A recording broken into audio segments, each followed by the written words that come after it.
Welcome to the Reading for Wellbeing podcast. I'm your host, Professor Pizzullo. Today I'm talking with Dr. Ethan Kross, author of Chatter, The Voice in Our Head, Why It Matters, and How to Harness It. Welcome, Dr. Kross. Great to have you here. Oh, thanks for having me. Excited to be here. Before we start talking about Chatter, can you tell our listeners a bit about yourself and how you got interested in the conversations that we have with ourselves? Yeah, I'm happy to. So I'm a professor at the University of Michigan. I direct a lab here called the Emotion and Self-Control Lab, where for the past 16 or 17 years, we've been asking questions about how people can manage their emotions effectively to think and perform optimally, have better relationships, and better health. And one of the things that I've learned during that time is that a key to managing our emotions effectively involves understanding how to wrangle this mysterious force called the voice inside our head. My interest in that particular issue really dates back to college when I took my first psychology class as a freshman. And about halfway through the semester, we got to the topic of introspection, the scientific study of focusing inward. And the first thing I learned in that class was that the capacity to turn our attention inward, use language to try to work through problems, this is a superpower that we possess. This is the capacity that allows us to build spaceships and skyscrapers and you name it. But what I also learned during that same class was that this very same tool is also the source of enormous human suffering because we reflexively turn to it when we're struggling. We try to turn inward to work through our problems using language, and we often get stuck. We perseverate, we experience what I call chatter. And as a impressionable undergrad in my first year, a light bulb went off in my mind. That was just an intoxicatingly interesting phenomenon. Why is it that we have this tool? Sometimes it helps us, but sometimes it doesn't. And what can we do to help ourselves and to help other people? Became interested in that question back then. The interest hasn't faded, and went to graduate school to learn how to use the tools of psychology to weigh in on it. Excellent. Thank you. Thank you so much for that. You start the book with this story of receiving a threatening letter in your faculty mailbox. You know, it sets you off on this spiral dread. Understandably, we'll get into the details of the book shortly, but I have to know, did you ever find out who wrote you that letter? No, I never did, and I don't know that I want to. Okay. What is the expression? Let sleeping dogs lie, and let's leave them to slumber. So, yeah, that was a really frightful moment. So the opening story is I replay this dark moment from my past where we had published a paper that got a lot of media attention. We didn't expect it to; it just did. And a couple of days later, I had basically a threatening letter in my mailbox, and it was truly frightening. And fortunately, nothing ever came of it. But no interest in identifying who the sender was. Okay, great. I had to ask because your book almost starts off as one of these psychological thrillers, and it sort of builds. But it's a great tie. It's a great sort of start to your book on Chatter. And I loved your book. Fascinating. So many parts of it I could relate to. In particular, being up all night, ruminating, thinking about doom and gloom. How can you talk? You mentioned how you define chatter, but can you expand on your definition of what chatter is? So chatter is a catch-all phrase I use to refer to the phenomenon of getting stuck in a negative thought loop. As you know, we psychologists are very, very talented at coming up with lots of different phrases to refer to the same ostensible phenomenon. And I tried to be inclusive of all of those different thought looping phenomenon in my usage of that term. So listeners may be familiar with the concept of worry, right? So now you're trying to work through a present or future oriented problem, but you're not making any progress. You're just making it bigger. Or rumination is another phrase. We tend to use rumination to talk about getting stuck on things that have happened to us in the past. Perseveration, perseverative cognition, that's another term that's often thrown around. Chatter refers to this process of looping over the same material. It's interesting. It can take many different forms. So some people, so chatter is a process, right? You've got an issue and you're trying to make sense of it. You're not making any progress forward. The content of that thought loop can vary quite a bit across people. For some people, it may take the form of worrying about something that might happen. What if this? What if that? For other people, it might take the form of just rehearsing something that really provokes you. That might lead to hostility and anger. Self-critique is another popular version of this, where instead of worrying about the future or harping on a transgression, you're just berating yourself incessantly. I'm an idiot, such an idiot. I mean, it's remarkable how sophisticated we are coming up with synonyms for idiots when referring to ourselves. And so chatter's the looping, and we're really good at looping on lots of different things. We absolutely are. Can you talk a little bit about some strategies to stop that? Yeah, that's what I've spent my career looking at. And what I like to always remind people is that there are no single magic pills, no one tool. That's an important theme of all of my work. And I think we see it now emerging in the literature more broadly, where we're seeing a shift away from studying specific tools to looking at combinations of tools. So the good news here is that there are lots of things you can do. In the book, I talk about close to 30 different tools. I like to organize them into 3 different categories to help people wrap their head around it. There are tools you can use on your own, ways of shifting the way you think or behave or even talk to yourself that can make a difference. Then there are what I call people tools, ways of leveraging your relationships with others that can make a difference. And then there are environmental tools, ways of interacting with physical spaces. To give you an example maybe of each one, when it comes to tools you can use on your own, 2 of my favorites are distanced self-talk and mental time travel. Distanced self-talk involves trying to coach yourself through a problem using your own name and you, silently, not out loud. So for example, if I'm worried about something, I might, Ethan, what are you doing worrying about this? You've experienced something like this before. Do you really think this is going to be a problem? Essentially, what we're doing there when we use our own name and you is we are shifting our perspective. We're using language to think about ourselves like we would someone else. And as most people, or all people, I might argue, have experienced, we're much better at giving advice to other people than we are ourselves. We say things to ourselves that we would never dare say to our closest friends. We're really hard on ourselves in those regards.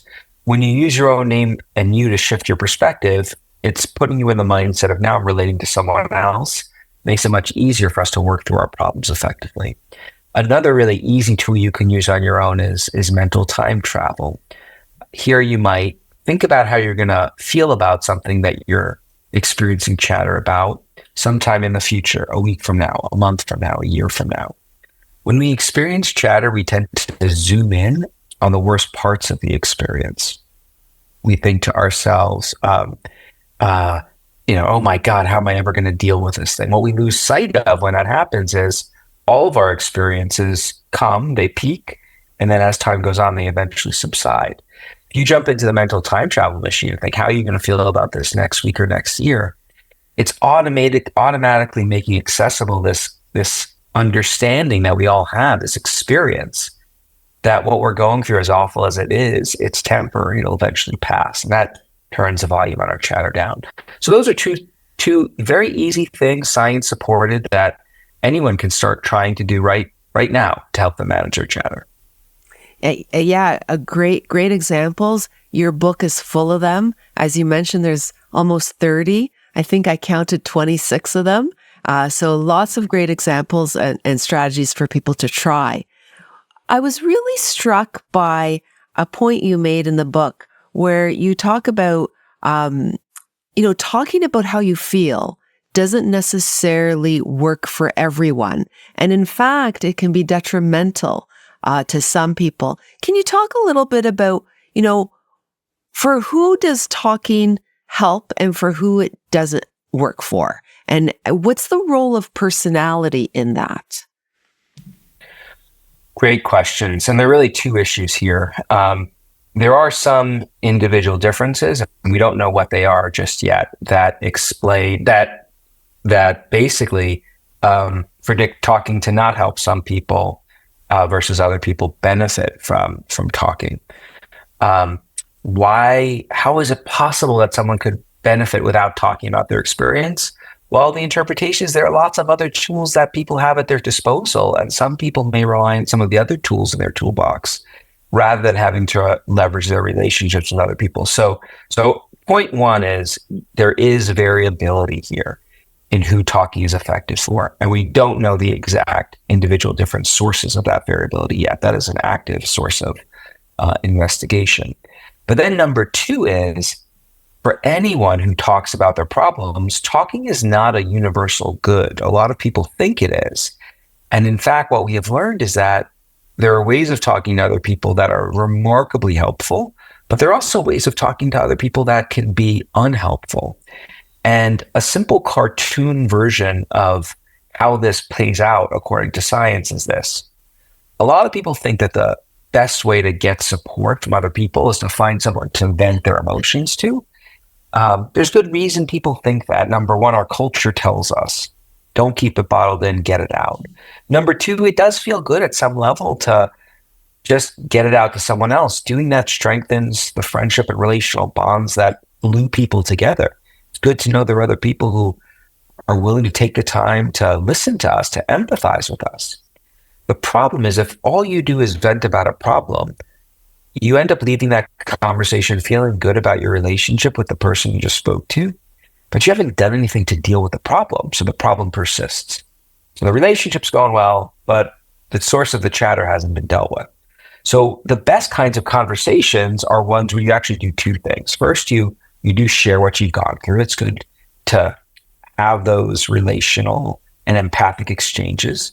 But then after you do that, you ideally talk to someone who starts working with you to broaden your perspective. They're in an ideal position to help you do that because the problem often isn't happening to them. So that's the two-step dance to getting good chatter support and to providing it. If I'm the support provider, you come to me, I first listen and learn. And then when I get a sense of what's happening and I sense that you feel really heard, then I might shift to working with you to broaden your perspective. So Joanna, how have you dealt with similar experiences like this in the past? Or what would you tell me if I was going through this?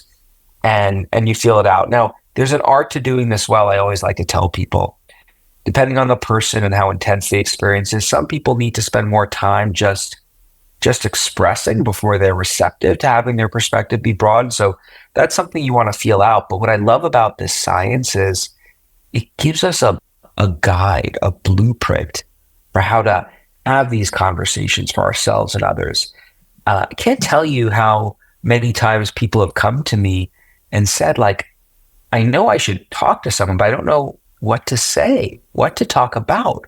Or if someone comes to them, they don't know how to help. We as a species, we like helping others in need, but we never get taught how to do it. And this is a guide to help fill that gap.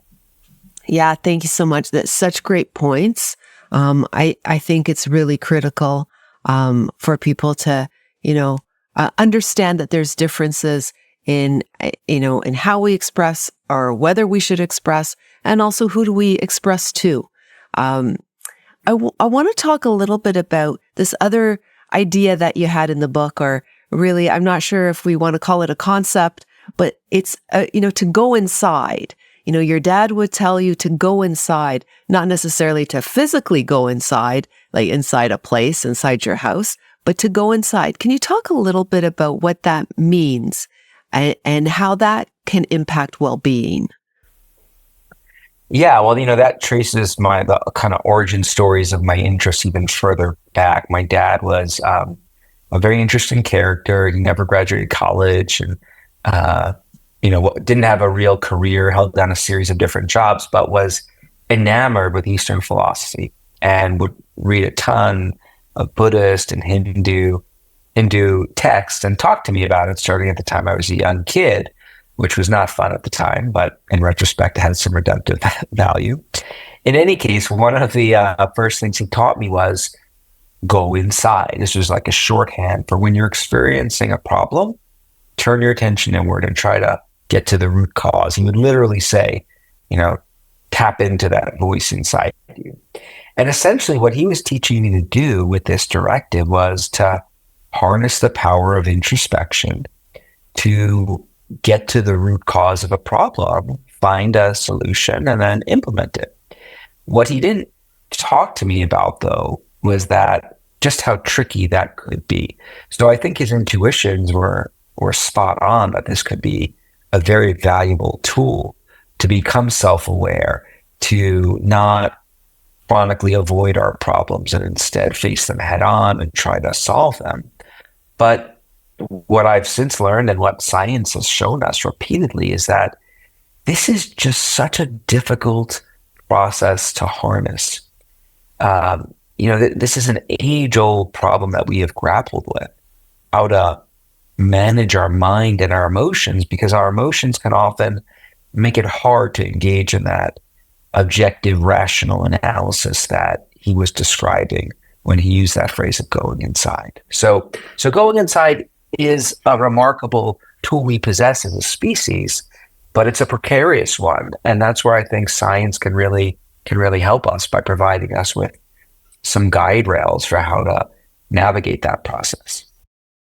Do you think, you hear people say, oh, I have a gut feeling. My gut feeling, tells me this, but, my mind is telling me something different. So in terms of going inside, is having a gut feeling the same as going inside, or is it different than your gut feeling? Well, I think there's some overlap there, for sure. With the caveat, we're of course not talking here with scientific precision of the sort that we would publish articles. To me, a gut response is an intuition. It is an automatically generated feeling, an idea that is typically informed by lots of experience. And so to the extent that your past experiences provide valuable information for giving you the best chance of being successful in the future, those gut responses can be really, really useful. In the case of what my dad was describing, I think there might have been an element of turn inward and just go with the first response that comes to mind. But it was also this don't avoid, just try to get to the bottom of the problem. Maybe your gut will help that, but also just thinking through it with a commitment to being objective and pushing away the emotional noise, so to speak, was, I think, part of that directive as well. Great. Thank you. I'd like to turn to a segment I called Our Readers Want to Know. This is where our book club members write in with questions. And so I'll ask the first one, and it really has to do with what do you do personally in terms of cutting down the chatter or helping to harness it? Well, as you might expect, I get this question a lot. First thing I like to tell people is I do experience chatter at times. I think most human beings do. So I'm not immune to it. But what I am pretty good at doing is nipping it in the bud when it begins to activate. And I attribute that success to these different tools. That's not to say that there aren't times that I stumble a little bit more than others. There certainly are. But on the whole, I have plans that the moment I detect the chatter brewing, I implement tools. So my first two are what I told you about earlier. I'll work through the problem using distance self-talk. All right, Ethan, what are you going to do here? I'll also engage in mental time travel. I will try to think about how I'm going to feel about this down the road. I'll also go time travel into the past and try to put this in perspective. How does this compare in the grand scheme of events to other kinds of adversity that I or other people I know have experienced? Those are the first two things. If those two don't nip it in the bud, then I'll go to level 2 of the intervention. I'll go for a walk in a green setting. I will tap into my chatter advisory board. I have a group of people who are exceptionally skilled at doing the things that I told you before are really an exemplar of providing good support. They listen, but they also advise. I have a couple of people I rely on for business, work-related stuff, and other people for personal. Uh, Typically, by the time I get to that point, distant self-talk, mental time travel, nature, and the advisory board, that's sufficient for addressing most forms of the chatter. So those are my go-tos.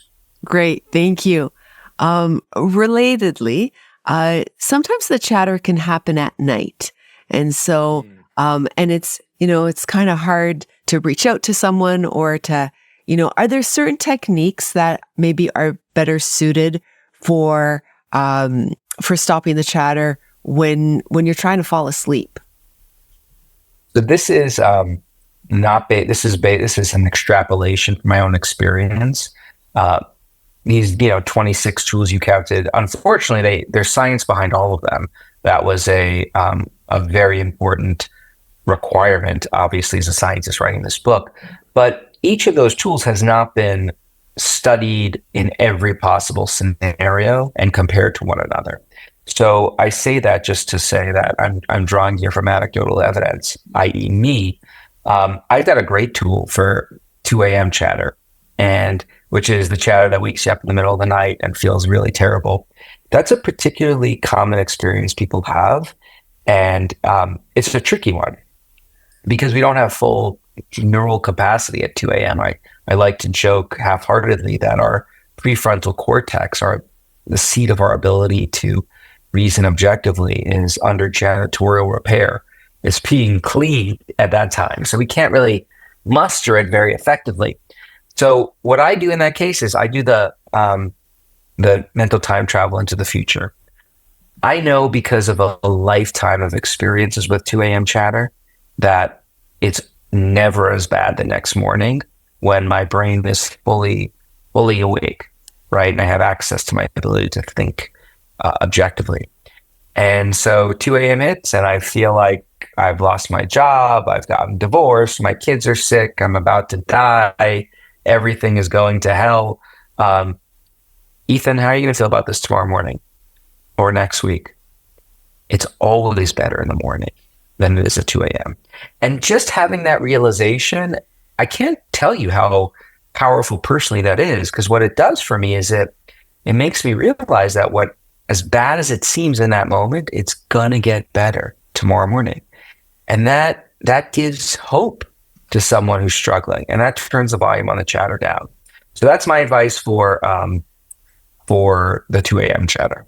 Yeah, excellent point about being hopeful and knowing that it will be better. It might seem kind of dark right now, but just knowing that tomorrow is another day. Tomorrow will be better, I think is really helpful. You've been doing this research for a long time. Has there been anything that you found that surprised you? Any result that you weren't expecting? I mean, we all do research and we get sort of wonky results every now and then. But was there anything that sort of really surprised you? Oh, yeah. I mean, repeatedly. I think, anyone who's in the business knows that surprise is not the exception. It is it's the rule. So let me tell you about some of the most surprising findings, both in the context of doing research, but also researching this book. So the way in which organizing and cleaning can help people manage their emotions from the outside in, I found that really surprising. This notion that when we're experiencing chatter, we don't really have good sense of, we don't feel like we're in control. Our emotions are taking over, and that doesn't feel good because as a species, we crave control. And you could compensate for not having control inside by creating order around you and exerting control around you by cleaning and organizing, by performing a ritual.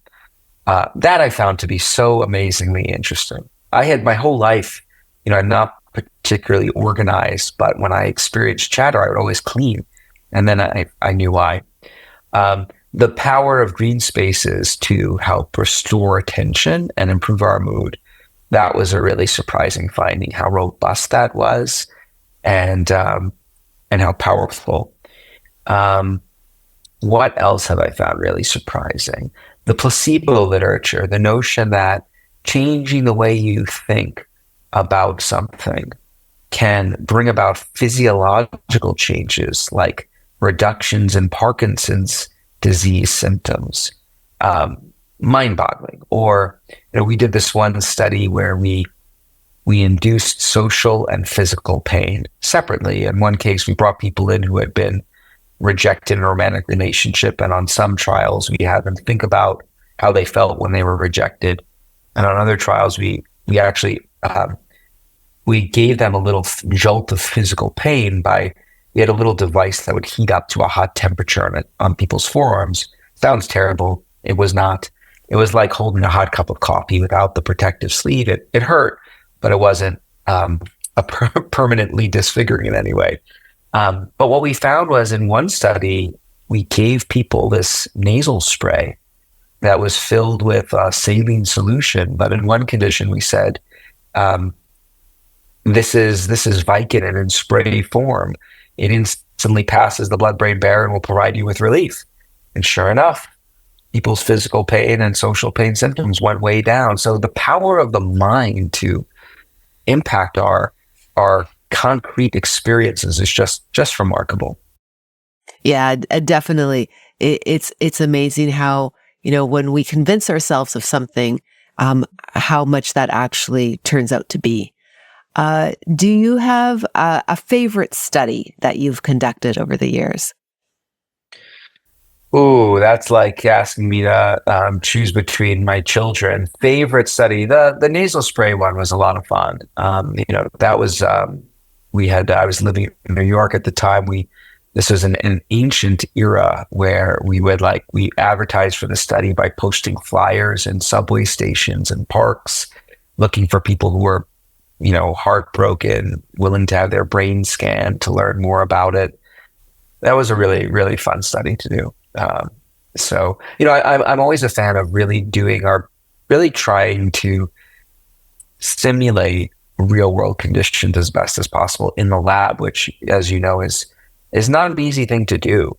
And because it's not easy, I think it gets done less frequently because there's such, unfortunately, but understandably, there are premiums placed on getting work done quickly.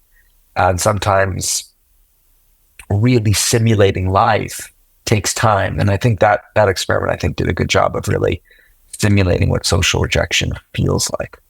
Excellent. Thank you. I'm just conscious of time, so I'll just ask you a couple of other questions. One is, what are you reading right now? This podcast is associated with the Reading for Wellbeing Book Club, so I've got to ask you, reading anything?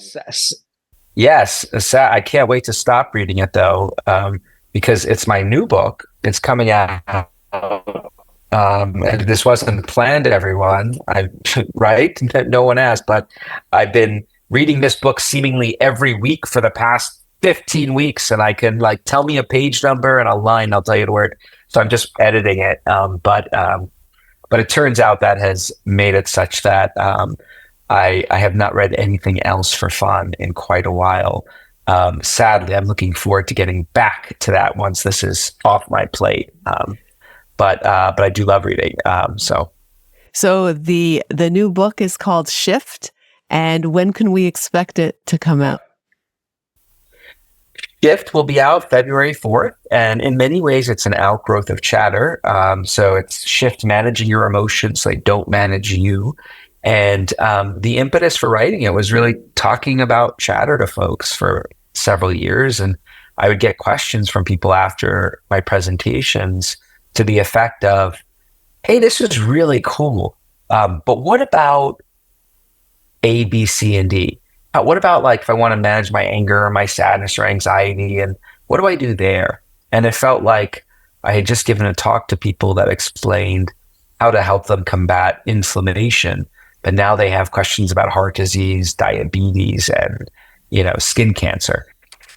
And so what the book intends to do for the topic of emotion is what I try to have Chatter do for the topic of the inner voice. And it was a lot of fun to research, but I'm over proofreading it. So I'm looking forward to that being done. Fantastic. And we are going to look forward to reading it. your final thought on chatter and what we can do to harness it. If you experience it, welcome to the human condition. I don't know of people who do not. Learn the tools and find the combinations that work best for you. Different profiles of tools work for different people in different situations. But once you find those tools, I think you'll find it's an invaluable resource you'll carry through you throughout your lives. Thank you so much for being with us and giving us your insights into chatter. The book is Chatter, The Voice in Our Head, Why It Matters, and How to Harness It by Dr. Ethan Kross. Thank you so much.